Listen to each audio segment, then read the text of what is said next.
creating a free course on YouTube is one of the most powerful strategies for building authority, trust, and converting viewers into paying clients. And this video right here will walk you through the entire process of creating these free courses, why you should create free courses, why they work, and what are they. So if you're someone who has a business or want to sell something online, this video will help you create an asset that you can use as like your own mini sales agent that works for you 24/7. And just to show an example, this is one of the free courses that we have done with my client CodeBender, where we showed people how to become an AI developer. As you see, it's a free course, and as you see, it's a 2+ hour long video. So imagine that you are somebody who wants to learn how to become an AI developer. They have a problem but don't know where to start, and then you get a 2+ hour video teaching you everything from zero to achieving everything. It's so powerful and it's so good. So basically, a free course is just a very long educational video that helps your ideal clients solve their problems. And don't worry, later in this video I will describe how to create these so you don't have to actually record 2+ hours of content. But right now the point that it has to be long and it has to solve a specific problem. And the specific problem that you solve should connect to the thing that you sell, obviously. Okay, so why free courses work is because they function as a trust accelerator. Now, what that means is that you get people watching your free courses and they trust you more. They go from not knowing who you are, just found your video on the homepage, to trusting you and wanting to pay you money. And why this happens is just very simple, because you demonstrate your expertise in a very long video, which is much deeper than short form content or actual 10-minute videos. Even because think about it, a short form video is around 1 minute long or 30 seconds long. A long form video is about 8 to 12 minutes long, and this video right here is 2 hours long, or more than 2 hours, or maybe more than 1 hour, but the point still stands. Do you know how many 30-second short form videos you have to create in order to get the same amount of time spent with you as you would with a 1 hour free course? You have to create 120 short form videos to get the same effect as with this one single video. And this means that this creates a more meaningful relationship with viewers who invest hours in your content. And you can probably imagine this yourself. If you go to school and you have 2 teachers, and one teacher has been teaching you for years, but suddenly he or she got sick, and then a new teacher comes.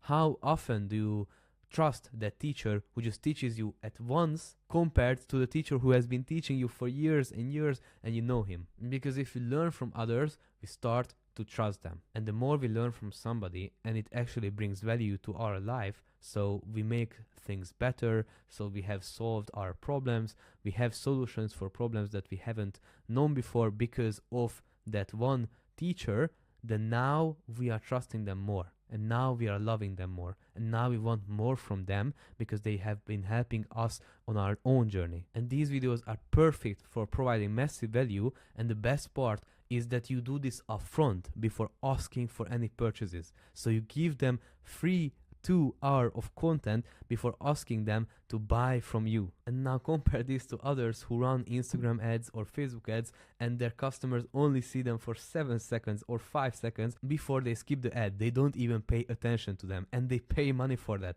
Now you do this for free and you give them massive value and you haven't even asked for their money yet. One more funny thing about this is that we can use YouTube's algorithm to keep recommending our videos. And this is very funny because you know, if you watch a YouTube video but you don't finish it and you exit YouTube, the next time that you open YouTube, it will come up because YouTube will be like, okay, this guy actually interested in this video, but he haven't watched all the way through, so let me push it again, and probably he clicks on it and probably will watch more. And this is what YouTube wants. YouTube just wants people to watch content so they get more ads and they get more money and so on. So they will push videos that they know the viewers want to watch. And if you already clicked on a 1 or 2 hour video and you watched 30 minutes of it, you'll probably watch the other 30 minutes of it. So it will keep suggesting to watch this video. So we don't even have to tell our audience to keep watching. We don't have to email them. We don't have to call them, hey, have you watched it yet? We don't have to DM them. YouTube is doing the job for us. We just have to create a long video which people start watching, and if they don't finish in one place, which they probably won't, it will keep recommending our video to them. And because it's a long video, it will generate a higher average watch time, and this boosts our channel performance. And now I have a question for you. From YouTube standpoint, which is better? A 10-minute video watched 80% of its duration, or a 2-hour video watched 20% of its duration? Now from YouTube standpoint, and it's going to be weird, but the 2-hour 20% is better. Because if you take the 2 hours 20%, it's actually 24 minutes, right? And you watch 24 minutes of content on the platform. While watching 80% of a 10-minute video means you watch 8 minutes on the platform. And for YouTube, the more time you spend on the platform, the more ads they can show you, the more revenue they get. So they would rather get 20% of a 2-hour video than 80% of a 10-minute video. And if you were YouTube and you had to choose between you want to make more money or don't want to make more money, which video would you recommend more? Probably the 2-hour one, to make more money. Okay, so we know what are free courses and know why they are working, so let's create one. Now for the plan, I have 3 steps, and the third one is the most important, but you have to nail down the first and the second in order to get to the third. So the first is define your outcome. Before you do anything, clearly define what will people get from watching this course, which is the A point where they are right now, and after they watch your free course, what do they become, where do they end up? And also it's very important to connect it to your paid offer, what you are offering after the video, which is paid. What is the connection between that and your free course? And don't be afraid to create a free course about the service that you sell. I saw a very successful free course, for example, a script writing guy whose whole service is to write you scripts, and he created a free course about script writing. He wasn't afraid of putting some value out there because he knew if people start trusting you and start learning from you, they will become lazy, or they will want even more value and ask you to do it paid, so they don't have to do it themselves. So don't be afraid to create a free course about your main offer. Now that we have this, we have to create our course roadmap. Because it's a very long video, we can't get away without doing any chapters, without doing any frameworks, because it will be all a mess and information right, left, and we don't know what is going on. Audience will click off because they just can't watch it because they don't know what is going on. It feels like a long sentence, like I'm doing right now. It's a very long sentence without an end, and it's just keep going for 2 hours. Who can watch this? No one. What you have to do is to have clear steps, clear frameworks. Okay, this is phase 1. And in phase 1, we have 5 lessons. And then phase 2. Phase 2, we have 4 lessons. Phase 3, we have 4 lessons. Or it can be a whole big framework. We go from here to here. And to achieve this transformation, we have to go through 25 steps. Step 1, step 2, step 3. So we have to make it easy for people to track where they are right now, what is the next step, and they have to see the past and they have to see the future. I have seen 4 lessons, I have seen 2 phases, 4 steps, and now I still have 20 steps left, 4 phases left, and so on. You get it. You have to be specific of how this all builds up, and this is probably easy for you because you are an expert in what you are creating a free course about. If this doesn't make sense yet, that you should be expert of what you create a free course about, but that means that you know exactly what you would do for somebody who starts from zero. For example, if we talk about editing, I would get somebody to start learning a great editing software, and then get somebody to start outreaching and then improve their skills. So I have these phases that I know I would do. So now I just look at these phases and break it down even more. Learn the editing software. What does it actually mean? Okay, you have to choose an editing software. You have to learn the basic tools. You have to learn how this software works. And these clear steps create the phase, and then I can move on to the next phase. If you want, you can even work from backwards. So you see where you end up, which is becoming a video editor in this example, and then what you had to do to become a video editor, what was the latest thing that you have done, and what was the thing before that, and the thing before that, and the thing before that. And now you have the clear phases again.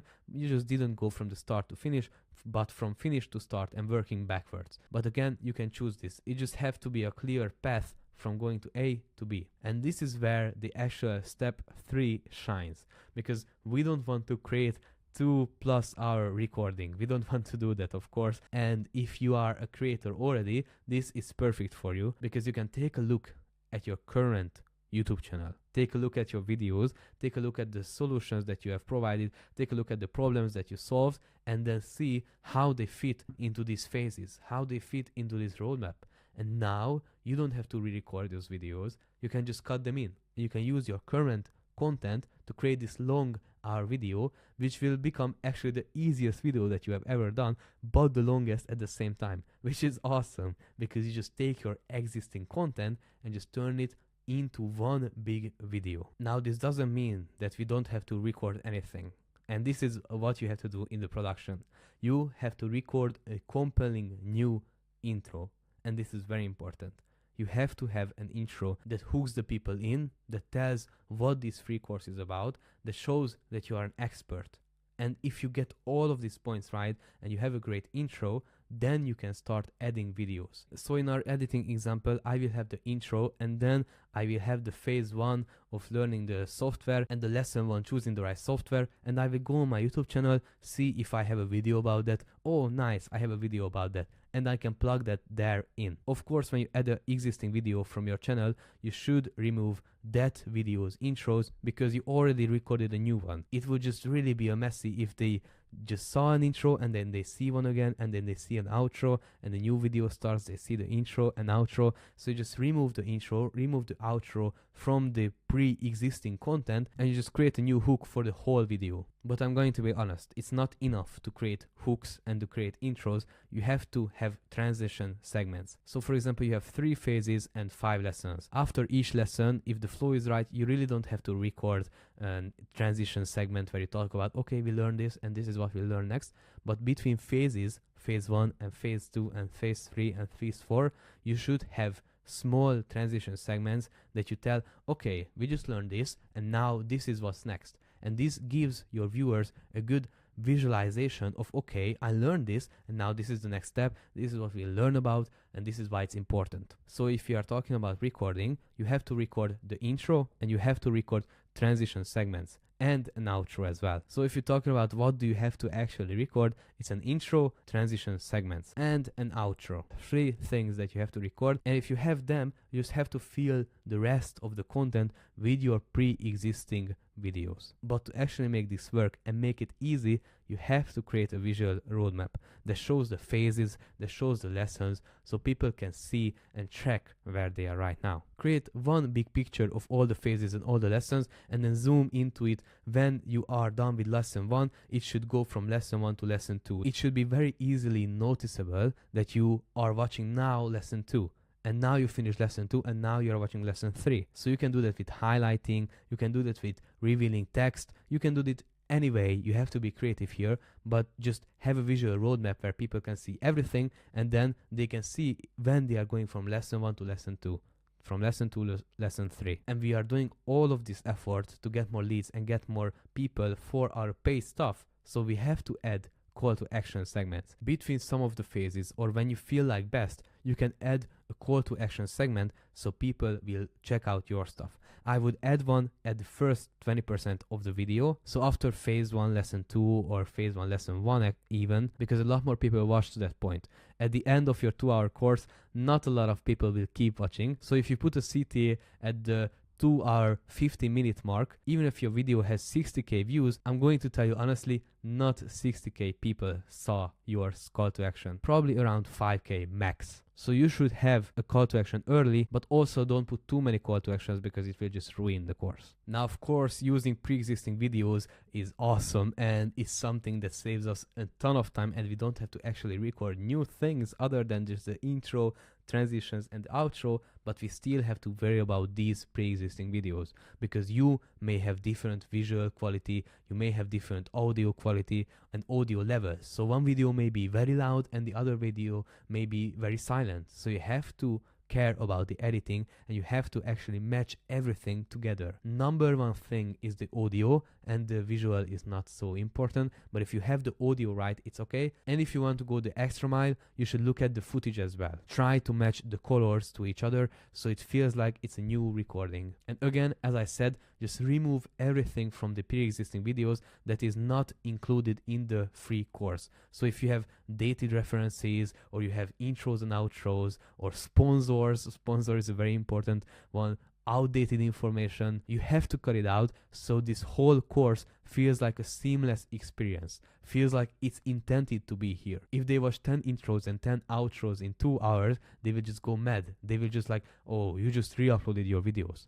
But now, if you remove the intros and outros, nobody will actually notice. I mean, of course they will notice, but it won't matter. And optionally, you can create downloadable resources, so checklists, templates. And one important thing is you should add timestamps in the description for easy navigation. You know YouTube chapters, where you can see on your line at the bottom of the video where you are right now, and there are chapters. Now that's what we want in our free course, in a free long video, because we want people to easily track where they are right now, what lessons they have watched, how many lessons there are left, and what are those lessons, so they can skip around and see what they want. We are like an open library to them. We just want them to come to our library, which is our free course video, and just look around, get some value. So this is a must as well. So in today's world, long, well-crafted free course is one of the highest ROI activities that you can do for your offer and for your business and for your YouTube channel. You are repurposing your existing content into a comprehensive learning journey,